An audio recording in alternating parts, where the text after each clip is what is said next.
want to understand, in your list of inquiries that you listed for me for the last 7 days, there was a bit of a repetitive theme of, I saw a negative review about this person, so I didn't reply.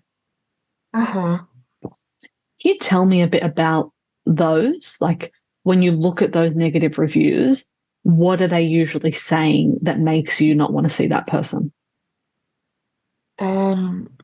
Sometimes, like, I've seen some with, like, saying the client was violent or, like, um, had, like, fake money or, like, things that, like,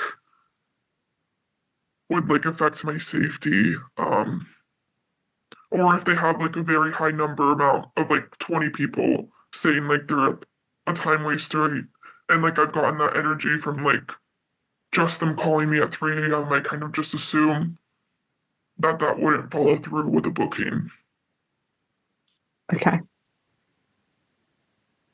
All right. I just like to check in on that there isn't something, a glaring issue that maybe means we're losing potentially serious inquiries. Mm-hmm. Certainly the safety, violence, fake money, I totally agree with that. The high volume of time wasters, I have a simple way that I deal with anybody who I firstly think myself is a time waster, or secondly, other people have indicated that they are, Mm-hmm. where the threat of safety isn't an issue. It's more just that they text repetitively. Yeah. How I do you do give that? those, what was that? Oh, I was just asking how you went about dealing with that. I have a 2 text rule, sometimes 3, but generally more 2 because my tolerance levels are lower after years of working. Uh-huh. It pretty much goes like this. I give them 2 chances of a back-to-back exchange of a text. So that means 4 texts, right? Like I text them, they text me, I text them, they text me. So 4 texts in total, but 2 exchanges Mm-hmm. for them to demonstrate that they're seriously moving towards a booking. Okay. The way I do that is to ask one clear question about the progression towards a booking at a time, and I don't say anything else. And if they do not answer that question directly, so the first time, I'll give them a second chance. So I'll ask the question again, or I'll ask a different question, or I'll ask it in a different way.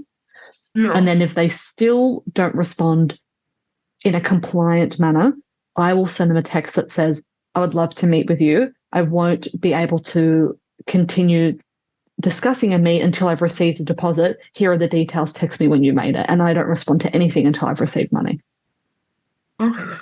That sounds like a really good way with dealing with these kind of people and like saving like your time and like mental health and stuff. Like I feel like that is something I wanna use for my own life. It's basically like, sure, babe, put your money where your mouth is. Like Yeah. your Yeah, sure. behavior hasn't demonstrated that you're real, your money can. And look, 9 out of 10 times they will still text you and annoy you. And look, that doesn't bother me because I've been working for so long. But if it did bother Mhm. me, I just block them. But otherwise, I just like ignore their texts until they send me money. And then there's a small percentage, and this has happened to me a few times, all of a sudden there's money in my account. And, I make it a deposit amount that's worth my time responding to. So I don't make it $50. I'll make it like $200 or something that gives me like, okay, I'm willing to engage with you again because you've given me enough money to, Yeah. to consider you. So it doesn't happen often. And until they do it, I just completely ignore them. Okay. Now, the questions that you're asking, I'll give you examples of what they are.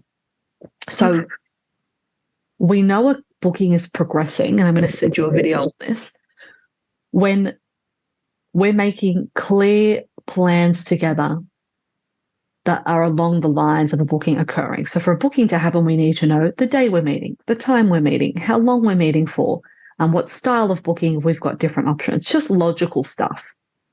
Mm-hmm. So I'm just asking them, whatever is a logically appropriate question based on where we are in the interaction. Because sometimes people don't start as time wasters, right? Like they start seeming well-intentioned, and then after a few messages, we all of a sudden think, we haven't been talking about the booking for a little while now. I just realized, we've been talking about my outfits for the last 15 minutes. That feels a bit fishy to me. Mm-hmm. So at that point in the discussion, we may already have spoken about a potential day, time, but they haven't said duration. But then we've kind of gotten sidetracked, right? Like talking about outfits or whatever. So then I'll simply come in and say, John, there's so many outfits that I have to offer. I'm happy to talk about that once I know how long we're meeting for. How long would you like to meet for? ? One question. Mm-hmm. Okay, so still nice and flirty, but asking the question in a clear way to gauge if there'll be a time waster or continue discussion on the booking. Exactly. I'm never aggressive. I'm never rude. I'm never how dare you ask me this or that? Because A, that doesn't help me. And B, that scares off somebody who is a genuine client, maybe, but maybe he's just gotten carried away. Yeah. But yes, I'm stating clear boundaries. If you want to communicate with me, this is what I need to know. Chance one. If he responds with, I'm not quite sure yet, insert excuse here, back to the outfits, I say, no problem.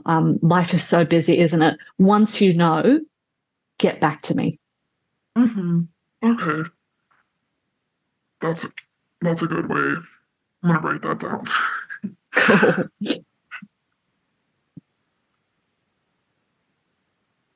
And then you can know for yourself, right? It's more for us because we have the suspicion and we kind of intuitively know, but particularly when we're not getting work, we're more vulnerable and sensitive because we need the work and we don't want to lose the opportunity.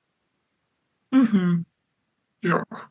But by doing this, you kind of know for we're removing the emotion. It's okay, I've got a 2-step process.